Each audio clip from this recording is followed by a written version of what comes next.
if you are feeling like completely burnt out right now, you might not actually need a 2-week vacation. Right. You might just need a rock. A very specific rock. Exactly. Welcome to today's deep dive. Today we're looking at a really fascinating text called The Metaphysical Healing Properties of Plume Agate, alongside some incredibly practical insights from a boutique called Crystals by Rob. Yeah, it's a great combination of sources. It really is. And our mission for this deep dive is to find out how a translucent stone filled with these frozen fake feathers is being used by people to cure modern emotional burnout. And regulate their nervous systems. Yes. And even act as a literal bridge between heaven and earth. Which is a huge claim. Yeah. But to really grasp the metaphysical claims being made in these sources, we first have to ground ourselves in the physical reality of what this stone actually is. Right. Because it completely challenges our everyday perception of what a rock should look like. It really does. It's wild to look at. Yeah, so Plume Agate is a variety of chalcedony, which is basically a microcrystalline type of quartz. Okay. But what makes it special are the inclusions. When you look inside the translucent quartz, you see these intricate three-dimensional shapes that look exactly like delicate ferns or, moss or plumes of smoke. Or feathers. Exactly, feathers. Okay, let's unpack this because that visual is just stunning. It's beautiful. It's like holding a tiny frozen terrarium right in the palm of your hand. You look inside and there is a miniature landscape just trapped in time. Yeah. But those aren't actually plants or feathers in there, are they? They are not, no. They are mineral deposits, usually composed of manganese oxide or iron. Oh, okay. Yeah, millions of years ago. Mm-hmm. As silica-rich water seeped into cavities within volcanic rock, those specific minerals crystallized outward. They formed these branching fractal patterns before the rest of the quartz solidified around them. Wow. So you were looking at a snapshot of a highly complex, ancient, organic process that took an unfathomable amount of time to complete. Which perfectly illustrates the primary argument made in our sources. The text we are analyzing makes a very compelling case that the physical geological nature of the stone is directly tied to how it functions as a healing tool. Yes. We are talking about millions of years of slow, deliberate, microscopic growth. And that slow growth process mirrors its core metaphysical purpose, almost perfectly. Right. It serves as a physical anchor. It reminds you of the intricate beauty and the necessity of nature's slow processes. Which is something we definitely forget. Oh, absolutely. Yeah. On a modern culture that constantly demands instant gratification and rapid optimization, just holding this stone introduces an opposing rhythm. Yeah. It physically represents the exact opposite of rushing. That brings us to how the text describes its impact on our emotional state. We go from these physical mineral feathers trapped in the stone to the psychological symbolism of those specific shapes. Right, because a feather naturally represents emotional lightness. The lifting of a heavy burden. And the sources highlight Plume Agate as a profound emotional stabilizer. Specifically recommended for anyone who feels emotionally scattered. Scattered is a very deliberate word choice by the authors here. Yeah. Because when you are scattered, your emotional energy is fragmented. You are fragile because your resources are just spread way too thin. I think everyone listening can relate to that feeling. Oh, for sure. Having zero emotional bandwidth, you are pulled in 100 directions, and the slightest inconvenience just feels completely catastrophic. Right, like dropping your keys ruins your entire day. Yes. And the text says this stone dissolves deep-seated fears, anxieties, and even bitterness. It does. But here is where I get hung up, and I really want to explore the actual mechanism of how this works. Okay. Because when we are overwhelmed or terrified, our vision naturally tunnels. It's a biological survival mechanism, right? Exactly. We focus entirely on the threat right in front of us. So how does a rock help someone break out of that psychological and emotional tunnel vision? Well, what's fascinating here is how the text answers that exact question through the concept of the panoramic view. Panoramic view, I like that. Yeah. Plume Agate doesn't operate like a metaphysical wrecking ball. It doesn't force a rapid, overwhelming emotional purge. Which is good. Right, because if you are already scattered, a sudden flood of repressed trauma would just cause massive panic. That sounds like a nightmare. Exactly. Instead, it encourages a gentle zooming out. It alters your internal perspective so you can achieve a panoramic view of your life's landscape. It sounds a bit like stepping back from a massive pointillist painting.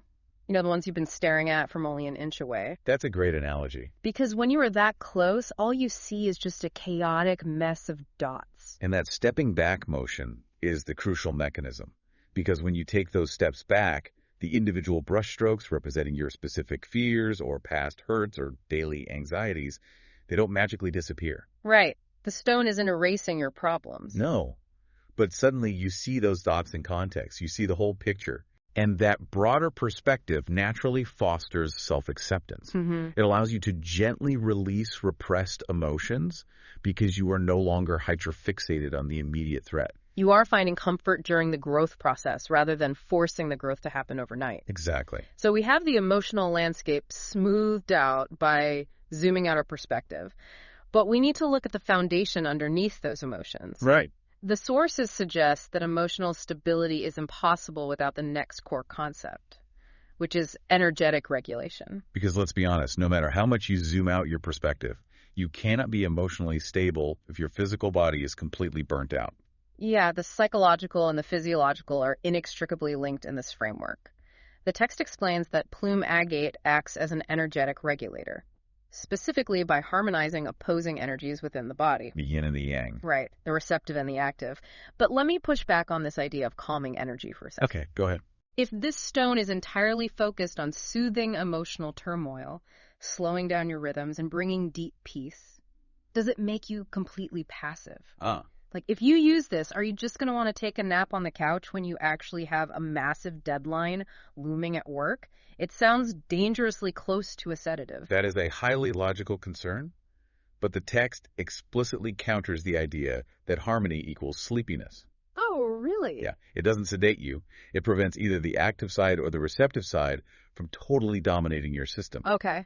It's about establishing a sustainable baseline. I see. So rather than a sedative that powers you down, it functions more like an energetic surge protector for your nervous system. That is perfect. Yeah. Let's take that surge protector analogy a step further, because it perfectly illustrates the mechanics described in the source. Okay. A surge protector doesn't stop electricity from flowing. Right. It stops wild spikes from frying your hardware. Yeah. The source material explains that Plume Agate clears energetic blockages that usually manifest as physical tension or chronic fatigue. Oh, that makes sense. Think about how modern stress works. Your energy is constantly spiking on adrenaline when your boss emails you, and then crashing hard 2 hours later. Yeah, that extreme yo-yo effect is what causes systemic fatigue. The modern high-stress lifestyle is just one long series of adrenaline spikes and sugar crashes. Exactly. And Plume Agate provides a slow, steady, continuous stream of energy to counter that. The text notes that it strengthens the connection between your physical body and your etheric field. And the sources define the etheric field as the invisible blueprint of energy that sits just outside your physical skin, right? Yes, acting as a buffer to the outside world. By fortifying that buffer, you create a resilient aura. Wow. You can actually withstand a high-stress environment without your internal circuits frying. You feel deeply centered, but crucially, you also feel energized and capable of action. So we've shielded the body from the chaos of modern stress, the surge protector is plugged in, and we are no longer emotionally tunneling. The sources suggest that once you achieve this baseline survival mode, the stone opens a door to something much bigger. Yes, it does. It's time to talk about what the text calls spiritual evolution. This is the pivot point where the metaphysical properties expand beyond self-preservation and reach out to the broader universe. Here's where it gets really interesting. We need to go back to those physical plumes we talked about at the beginning. The fake feathers. Right, the mineral inclusions that look like ferns or branches. The text introduces a fascinating mechanical metaphor. It claims that those physical branching structures act as spiritual antennas. The antenna metaphor is evocative, but it also explains the proposed physics of the stone's energy. How so? Think about how a literal radio antenna works. An antenna doesn't create the music you hear.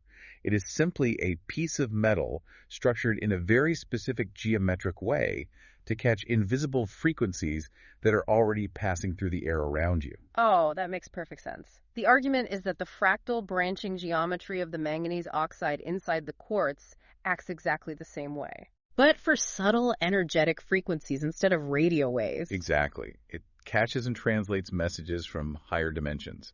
And the text gets highly specific about what you were tuning into. Yeah, it facilitates a connection with the Divik realm. Right. And for you listening, the Divik realm in esoteric traditions refers to the spirits of nature. We are talking about elementals, fairies, the consciousness of the earth itself.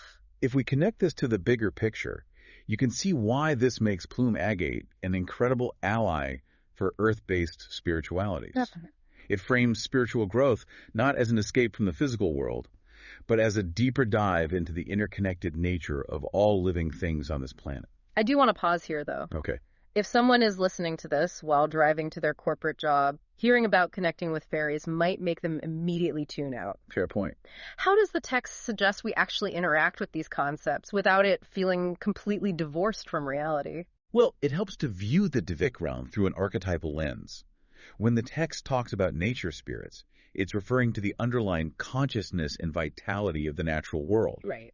Engaging with that realm is really about expanding your own intuition and recognizing that the environment around you is alive and responsive.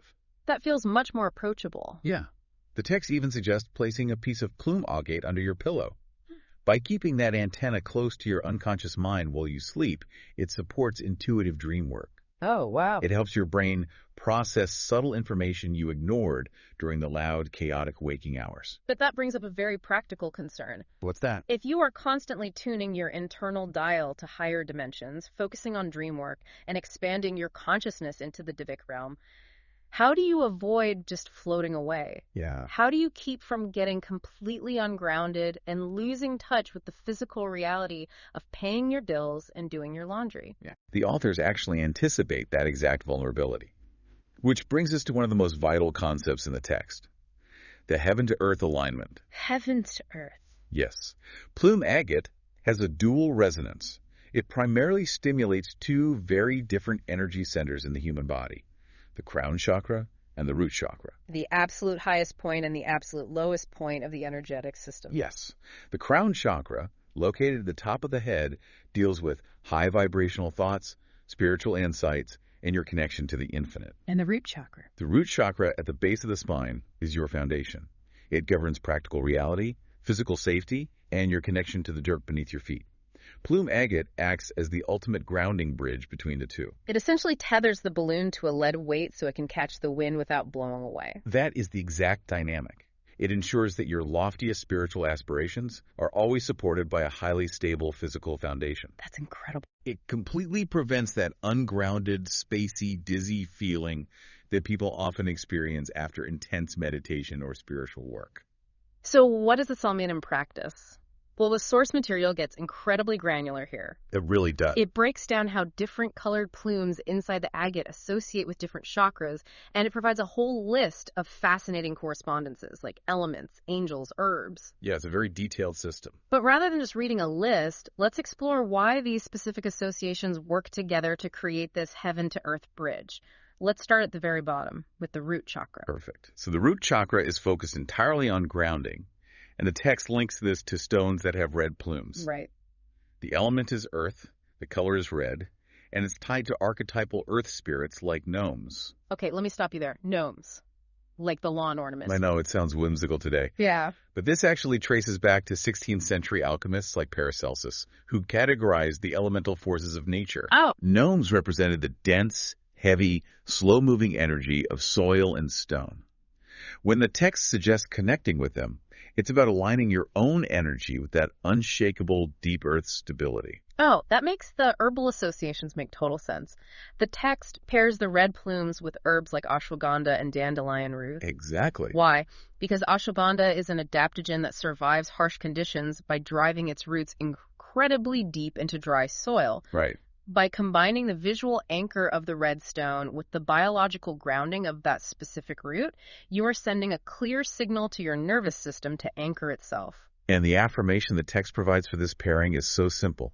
I am grounded and connected to the earth. I love that. Moving up the body, the text explores the sacral chakra, which associates with orange plumes. Okay, the orange one. Yeah, this energy center governs joy, emotional fluidity, and raw creativity. Mm-hmm. The element is water, paired with Archangel Gabriel. The mythological associations here are wild, though. Mermaids, dolphins, and dragons. The dolphins and mermaids make sense for the element of water, but dragons? Well, think about what a dragon represents across ancient mythologies.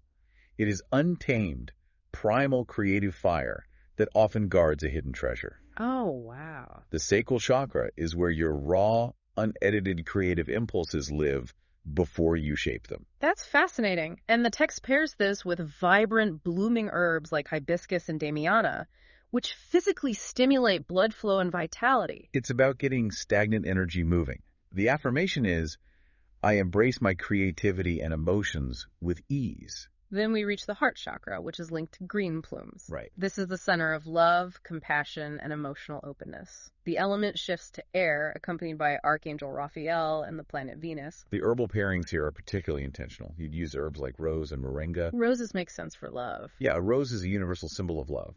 But biologically, it also has thorns, representing boundaries. Oh, I hadn't thought of that. It teaches you how to open your heart while still protecting your core. The affirmation reflects that balance perfectly. I give and receive love freely and compassionately. Finally, we reach the top of the bridge, the crown chakra, for ultimate spiritual insight.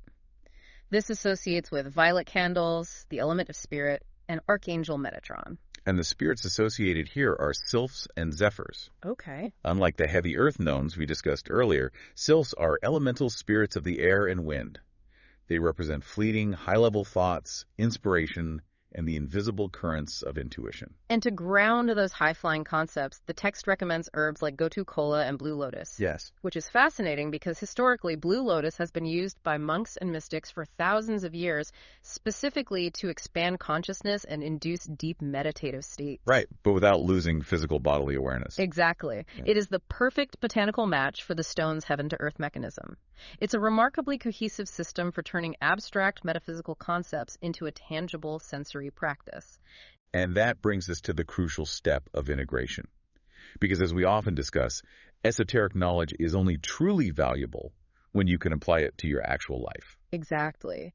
We've talked about Divic realms, panoramic emotional views, and heaven-to-earth bridges. Yeah. But if you are listening to this on a Tuesday morning, how do you actually use this in your daily routine?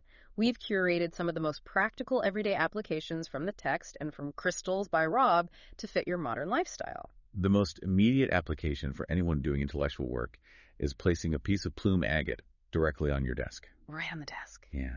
The visual geometry of those spreading, branching plumes acts as a subconscious cue for your brain to branch out its own ideas. Oh, I like that. It helps you find a fluid, expressive flow state when you are brainstorming, writing, or trying to solve a complex problem. I also love the worry stone application. The sources suggest carrying a small, polished piece in your pocket. Yes, very practical. If you are heading into a tense meeting, a difficult conversation, or you're just stuck in awful traffic, you physically rub the stone. It gives your tactile senses an anchor. And that slow, steady earth energy we unpacked earlier helps you maintain a calm presence. Exactly. It interrupts the adrenaline spike and dissolves that internal tension in real time. For a broader impact on your living space, the text recommends placing a specimen in your garden or nestled among your indoor houseplants. Oh, nice. By bringing that ancient mineral structure into proximity with living plants, you enhance the vitality of the space. It acts as an environmental harmonizer, deepening your household's connection with the natural world. It's basically a companion plant, but it's a rock. Exactly. This raises an important question for you, the listener, to consider right now. Where in your own life do you feel the most scattered? Where is the tension building up so high that you can't see the whole picture anymore? Plume agate isn't meant to be just a pretty object sitting on a shelf. It's invitation to intentionally bring a steady, grounding presence into those chaotic areas. It helps you organize complex, overwhelming thoughts into clear, actionable structures. So let's recap the incredible journey this text has taken us on. We started with a simple piece of chalcedony filled with frozen manganese inclusions, and we discovered how that unique, slow-grown physical structure translates into a profound psychological tool.